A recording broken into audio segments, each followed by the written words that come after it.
Je me suis réveillée hier, ma fille était là, la porte était entr'ouverte, je suis sortie, j'ai fait le tour de tout l'endroit, je l'ai fait, 2 fois je ne l'ai pas vue, j'ai appelé le 911.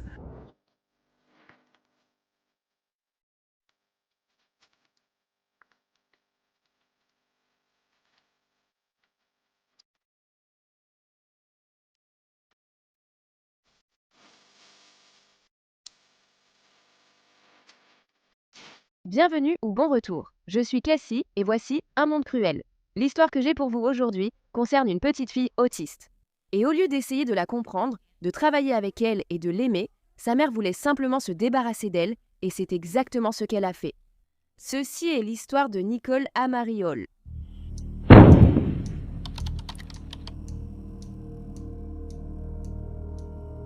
Nicole Amariol, qui préférait qu'on l'appelle par son deuxième prénom, Amari, est née vers 2013 de sa mère, Brittany Hall. Elle avait 2 jeunes frères et sœurs, un frère et une sœur.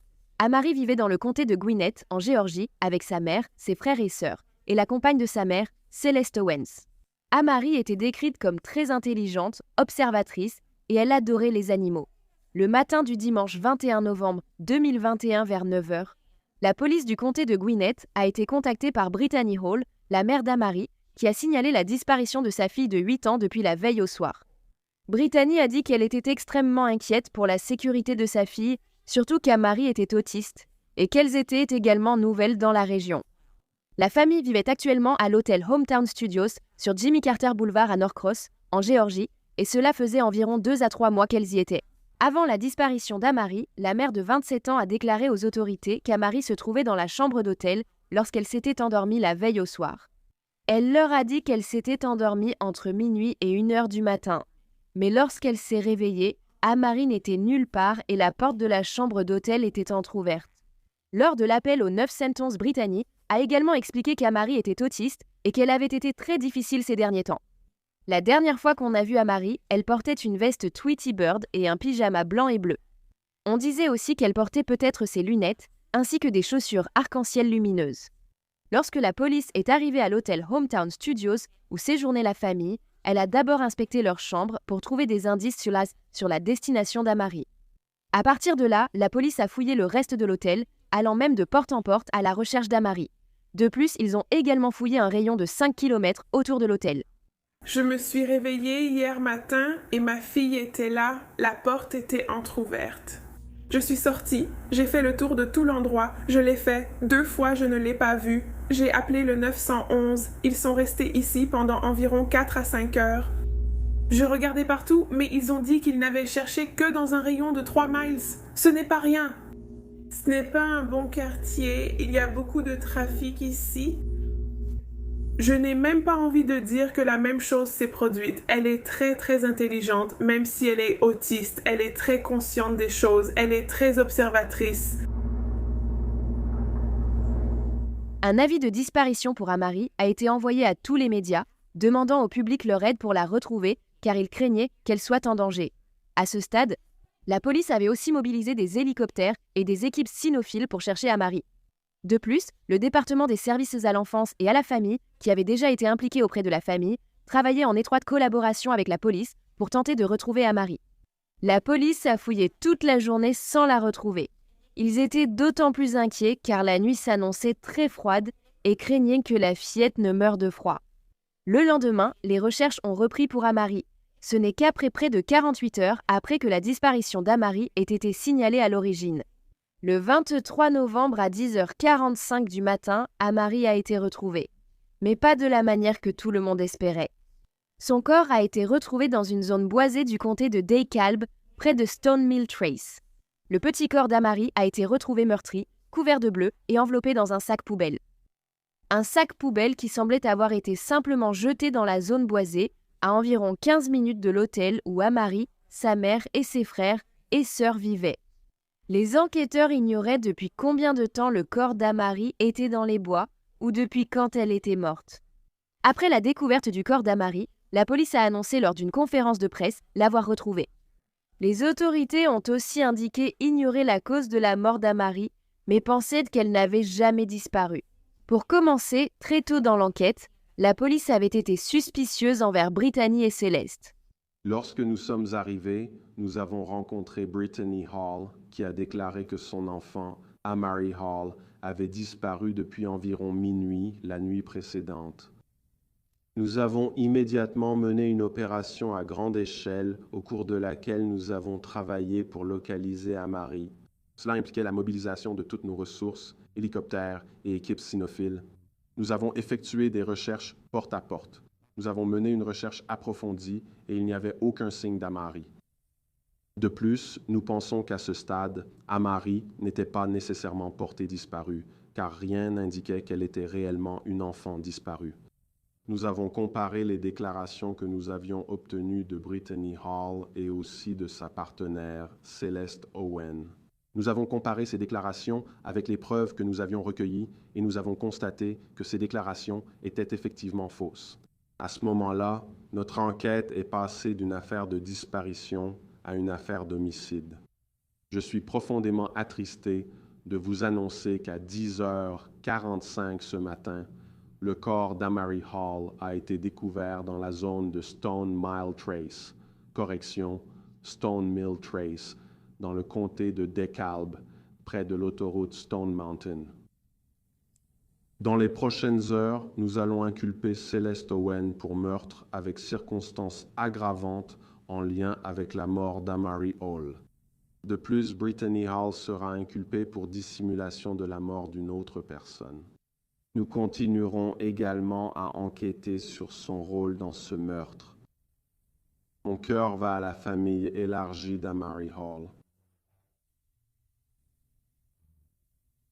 Nous avons travaillé avec diligence sur cette affaire, les enquêteurs ainsi que nos agents de patrouille en uniforme qui sont sortis et ont fouillé la zone.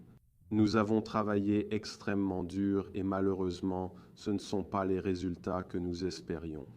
Cela étant dit, nous sommes heureux d'avoir pu traduire ces individus en justice et je voudrais encore une fois remercier les agents présents ici. Je voudrais également remercier les résidents des studios Hometown qui ont été très utiles dans notre enquête alors que nous avons fouillé porte à porte à la recherche d'Amari. En plus de cela, les enquêteurs avaient obtenu les images de vidéosurveillance de l'hôtel où la famille séjournait. Ils ont également pu obtenir des images de vidéosurveillance de certains commerces autour de l'hôtel. Et en visionnant ces images, la police s'est rendue compte qu'Amari n'avait pas été vue une seule fois sur ces vidéos la nuit où elle aurait soi-disant disparu. L'enquête étant désormais pour meurtre et non plus pour disparition, la police a sollicité son unité spéciale des victimes pour assister l'enquête.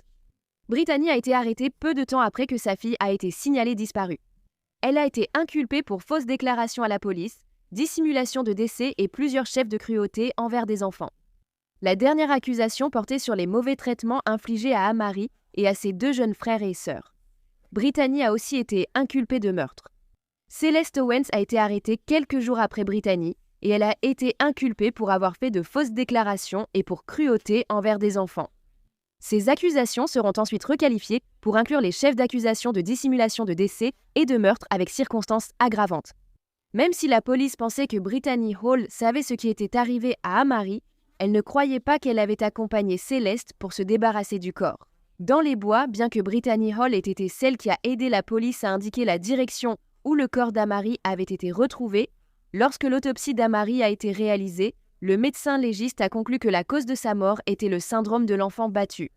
Sa mère et la compagne de celle-ci ont toutes deux été accusées de l'avoir battue sur une longue période, ce qui a conduit à sa mort. Lors de la mise en accusation et de l'audience sur la caution, Brittany Hall a osé demander au juge si elle aurait une caution ce jour-là. Celui-ci a répondu qu'elle n'en aurait pas et que, avec Céleste, elle resterait en détention quelque temps. Une partie de la raison était qu'elle représentait un risque d'intimidation des témoins, qui étaient les 2 enfants survivants, eux aussi inquiets pour leur propre sécurité. Les enquêteurs ont déclaré que la cruauté infligée à Amari et à ses frères et sœurs s'était principalement produite au cours des 2 à 3 derniers mois, alors qu'ils vivaient à Norcross, en Géorgie. Ainsi, pendant qu'ils recherchaient Amari, les enquêteurs étaient également tombés sur des images vidéo provenant d'une caméra Nest trouvée sur le téléphone de Céleste. Elle montrait les 2 femmes frappant et donnant des coups de pied aux 3 enfants. Les autorités avaient également trouvé des informations concernant une réservation de camion de déménagement que la femme avait faite. Et cela, ont-ils dit, les a aidés à localiser l'endroit où le corps d'Amari a été retrouvé.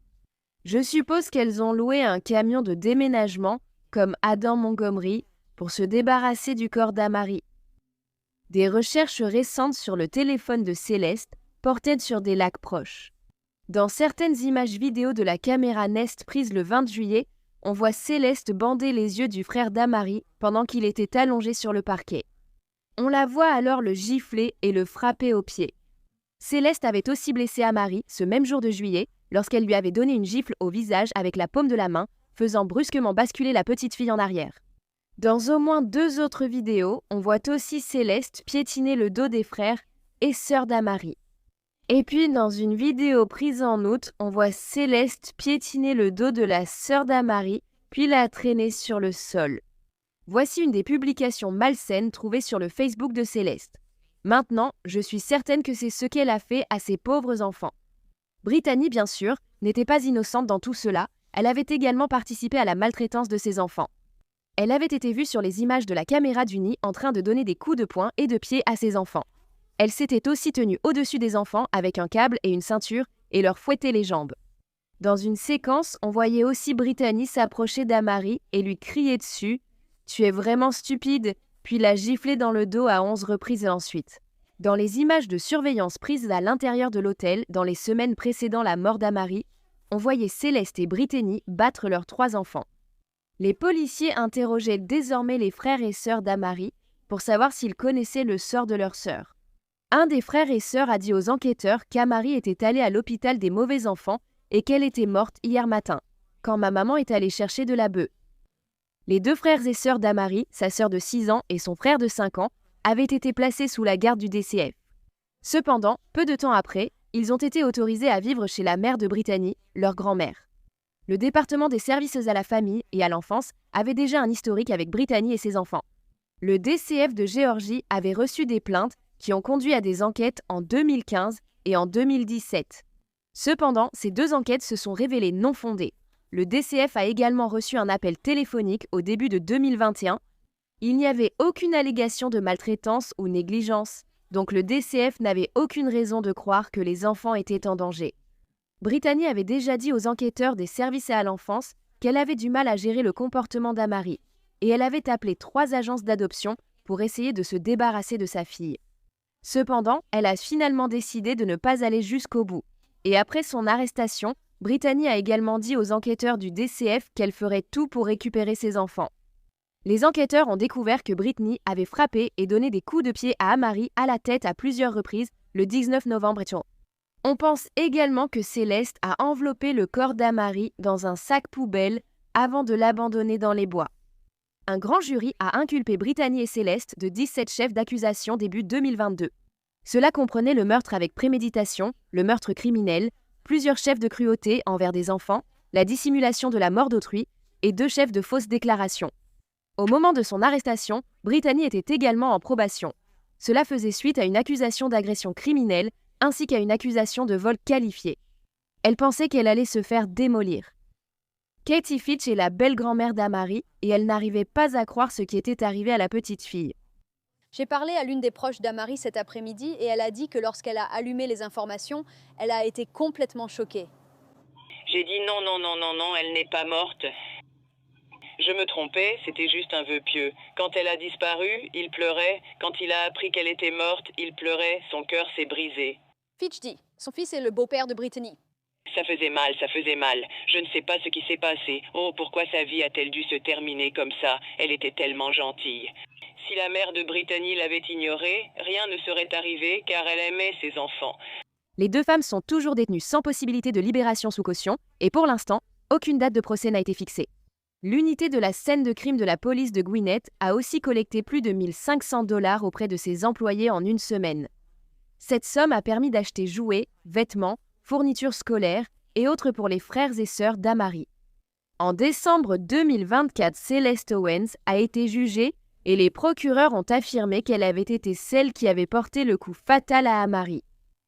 Il s'est avéré que les enquêteurs ont découvert plusieurs recherches sur Internet qui avaient été effectuées sur le téléphone de Céleste le jour où la petite fille avait été signalée disparue. Cela comprenait des recherches telles que faire lorsqu'un enfant n'écoute tout simplement pas, lac près de chez moi, comment fonctionnent les égouts dans la rue, pourquoi les enfants s'enfuient, comment signaler une personne disparue et compte client du hall. La police a également trouvé des images de vidéosurveillance montrant Céleste en train de louer une camionnette U-Haul qu'elle a ensuite conduite jusqu'au comté de DeKalb, où elle s'est débarrassée du corps d'Amari. Au cours du procès, la sœur cadette d'Amari, qui avait 9 ans à l'époque, a témoigné. Elle a décrit la dernière fois qu'elle avait vu sa sœur vivante. Elle a dit que sa mère, Brittany Hall, avait mis du papier toilette dans la bouche d'Amari et que le lendemain, elle ne se réveillait plus. Pouvez-vous nous donner et épeler votre nom? Zaya Zaa Quel est votre nom de famille? Hall Sheila, Merci. Quel âge avez-vous? 9 ans maintenant. Je veux que tu me racontes une journée typique quand tu vis avec ta maman et Céleste dans l'appartement. Qu'est-ce que tu ferais alors? Je ne sais pas. As-tu regardé la télé? Non, As-tu joué sur ton téléphone à ce moment-là? pourtant je n'avais pas de téléphone. Tu jouais avec des jouets? On n'avait pas de jouets. Qu'est-ce que tu faisais puisque tu n'avais pas de jouets dans l'équipe déchue? On regardait le mur et... Oui, je ne m'en souviens pas maintenant. Je fixais le mur. Quand tu vivais là-bas, tu recevais des fessées? Oui, Parlons de l'endroit où tu dormais quand tu vivais dans l'appartement avec ta mère et Céleste. Où dormais-tu? par terre? Avais-tu un oreiller? Je ne crois pas. Avais-tu des couvertures? Peut-être, je ne sais pas. Ce n'est pas grave. Où dormait ton frère? Par terre aussi? Où est-ce que ta sœur, Amari? A dormi par terre? Ton frère a-t-il déjà eu des fessées? Oui? Est-ce que ta sœur a reçu des fessées? Oui. Te souviens-tu de la nuit dans les 20 dernières secondes? Oui. Ma sœur est allée aux toilettes et quand elle est sortie, Whitney lui a dit d'ouvrir la bouche et elle avait du papier toilette dans la bouche. Et le lendemain matin, elle ne se réveillait pas, et oui, Que s'est-il passé ensuite? le lendemain matin, Whitney a essayé de la réveiller et puis après cela, elle a été mise dans un conteneur avec un peu dedans et elle a été mise dans le coffre d'une voiture et ils ont conduit jusqu'à l'hôpital des mauvais enfants. Qui est meilleur? Ça a pris Céleste Où as-tu dit? Elle l'a prise? à l'hôpital du mauvais endroit, à ce mauvais hôpital où vont les enfants. Tu es déjà allé à l'hôpital des mauvais enfants? Non, Comment tu sais? C'est là qu'Amari est allée? Céleste en parlait beaucoup. Le médecin légiste a témoigné qu'Amari avait de multiples blessures à plusieurs endroits qui étaient à différents stades de guérison. Il a également clairement indiqué qu'elle avait souffert de malnutrition. Les blessures d'Amari comprenaient un traumatisme contondant important à la poitrine, un foie endommagé, des blessures défensives aux mains, des cicatrices, une peau boursouflée et des signes de malnutrition sévère. Au moment de sa mort, elle ne pesait que 24 kilos. Les jurés ont vu de nombreuses photos troublantes de l'autopsie d'Amari, ainsi que des preuves vidéo de ses mauvais traitements, y compris des images montrant à la fois Brittany et Céleste en train de lui faire du mal. Au final, il n'a fallu qu'environ 2 heures au jury pour parvenir à un verdict unanime de culpabilité. Céleste a été reconnue coupable de malveillance, meurtre, 3 meurtres aggravés coups et blessures aggravées, agression aggravée et de 11 chefs de cruauté envers des enfants. Faire une fausse déclaration et dissimuler la mort d'autrui. La juge a qualifié la mort d'Amari de cas de cruauté envers un enfant le plus odieux qu'elle ait jamais vu. Elle a dit « C'est de loin la chose la plus odieuse et la plus maléfique que j'ai vue de toute ma carrière et je ne la comprends pas. » Céleste Owens a ensuite été condamnée à la prison à vie sans possibilité de libération conditionnelle ainsi qu'à 235 années supplémentaires à purger consécutivement. La grand-mère d'Amari, Barbara Wright, a pris la parole au tribunal et elle a dit « Mon cœur est vide. Amari me manque chaque jour. Mon cœur est brisé en millions de morceaux que je n'ai pas pu recoller. Je lui parle comme si elle était encore là. Il y a des jours où j'entends sa voix. » En septembre 2025, la mère d'Amari, Brittany Hall, âgée de 31 ans, a plaidé coupable des accusations de meurtre avec circonstances aggravantes, de 11 chefs de cruauté envers des enfants, de dissimulation de la mort d'autrui et de fausses déclarations. Elle a également été condamnée à la prison à vie.